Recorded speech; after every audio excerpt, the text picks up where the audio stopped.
Good evening, brothers and sisters of the planet Earth. Here, your brother V.I.V.E with another important message from the Mother Pachamama and from the Father Cosmos for you. I have a previous video in the channel talking about who am I?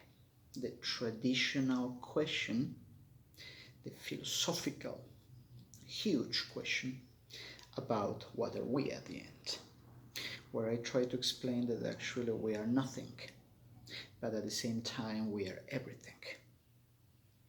And I try to explain that even when we don't know at this point who are we, what we know for sure is what we have.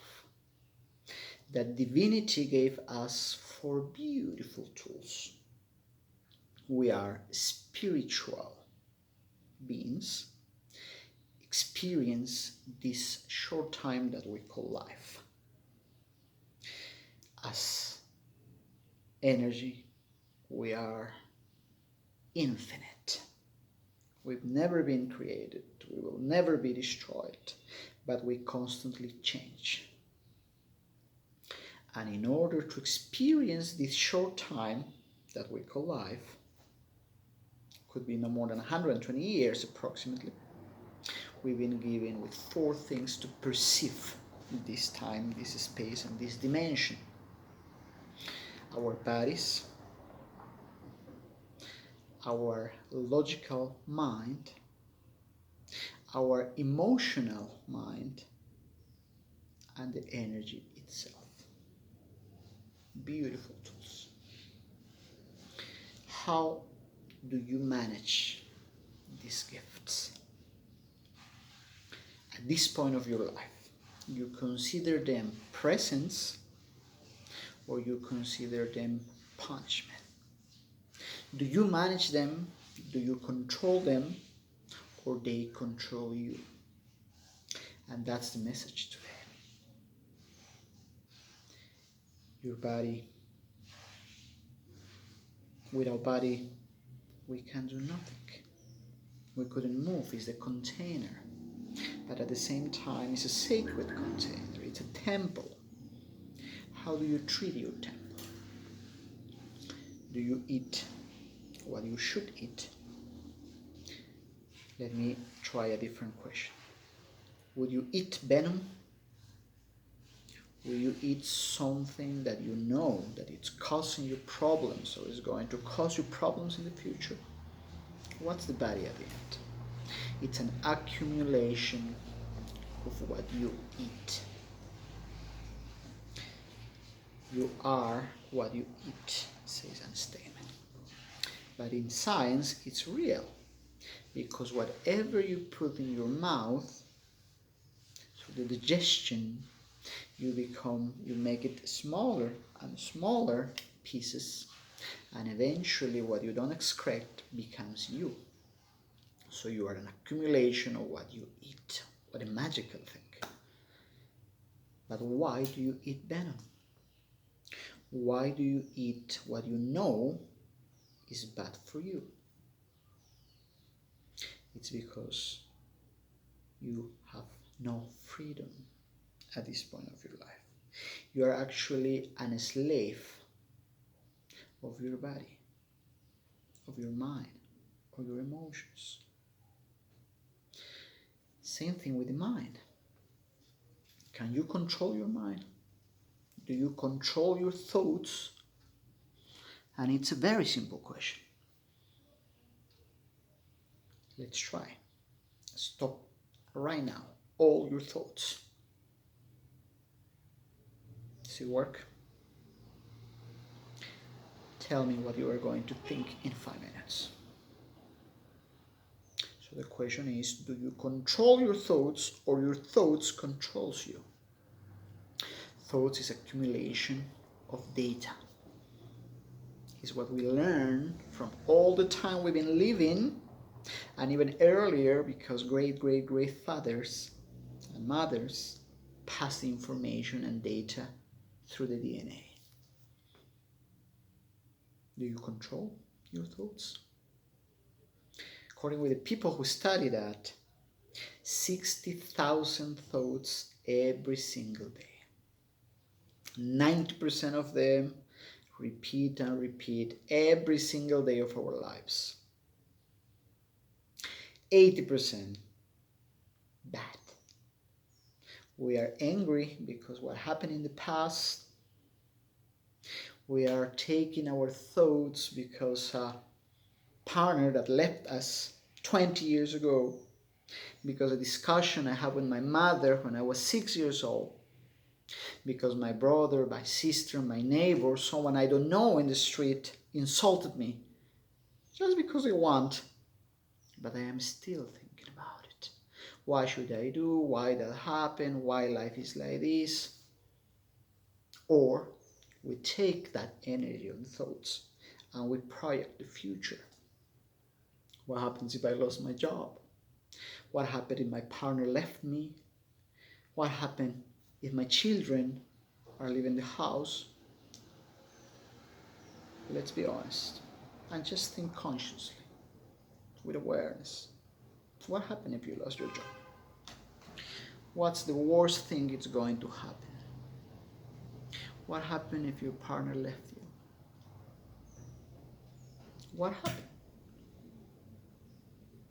Are you going to die because your partner is the air that you breathe, like we say romantically? No. Maybe your partner is not going to cheat you, is not going to abandon you, is not going to lie you, but it's a big possibility that maybe it's gone because they can die. Our children are not going to be with us all the time. Eventually they make their lives and visit you from time to time. Nothing is owned by you. Yes, you have things. At the beginning, when you buy a house, when you buy a car, when you buy a suit, when you buy a pair of shoes, you are beautiful and happy. But in the long term, they are just things. And people and pets and animals, eventually, because it's the natural law of this actual life we live, they are going to die. And yourself too. We cannot make it forever. It's the most important lesson that you have to understand. This is a container. Doesn't matter how much the people love you, as soon as you passed away, they are going to try to take, as soon as possible, to take this casket and put it away. Because you are not the body. That was just a container. How do you administrate your emotions? How do you manage your emotions? Or your emotions controls you? How much time and energy do you spend in treat yourself and the others in the best possible manner? Every morning we wake up with a certain amount of energy.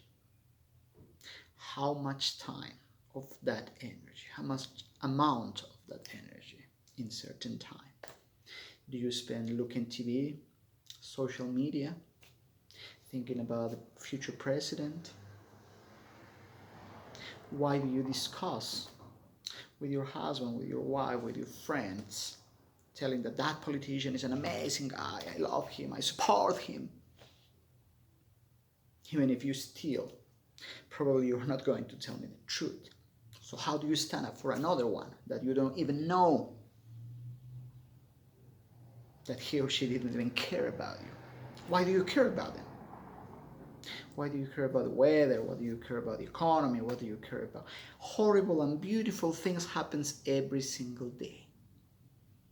What you choose in freedom, it's how do you manage that energy and how do you invest that energy every minute of the day, and how much time you take to treat yourself in a good manner, to eat in a conscious way, to think with awareness, to manage your emotions in the correct way, to administrate your energy with wisdom. Are you free or are you a slave? do an honest question to yourself and answer yourself. Are you free and you do whatever you want in this life and you are capable to take responsibility for those actions? Or are you led by the unconsciousness and you don't know why do you do things? And you regret about things that you say, things that you do, and punish you, thinking and repeating yourself why I've done that, what stupid I am, what silly I am, why do I act in the way I do. Doesn't matter. Whatever happened, happened. It's done. It's over. But now, the future has a lot of possibilities for you. What do you want in your future? What do you want to create for yourself? Don't leave it to the divinity, please. You are not a leaf of a tree floating in the air, and the divinity is going to take you somewhere. Ask, and you will be given with. Ask, what do you like from life? If what you ask for, it's in awareness, it's in consciousness, it's good for you and for the benefit of the cosmos, that's it. The only thing you need is action. If you don't do anything, either good or bad, don't expect things happen. If you don't act, you are going to stay exactly in the same position where you are right now. But whatever you are going to do it with awareness. It's time to wake up. It's time to do things with consciousness. It's time to start being friends of the unconsciousness, love it, hug it, and tell them we are partners. We can work together, conscious and unconsciousness together, as a friend, as a unit, because it's yourself. So please, the most important message is that now on you start living with awareness. Remember that if you want to create a beautiful flower in your garden, you don't pray and say flower. You don't meditate, you don't decrete. You don't just have a seat and pray and ask and magic happens. Yes, magic is real. Yes, magic exists. But at least you have to move things. So if you want a flower, you don't mind how the flower. You don't mind how the process. You don't mind the scientific thing behind. You take a seed. You choose the soil. You put it there. You water every day. You take care about it. Because you know and you are convinced that eventually this is going to grow and this is going to flower for you. And the fragrance and the beauty happen because you started convinced that that was going to happen from just a little seed. So it's time to put the seed in fertile soil, and the seed is the future life that you want. What are you going to plant? And how much effort you are going to put in, take care about that. It's your decision. Have a good time.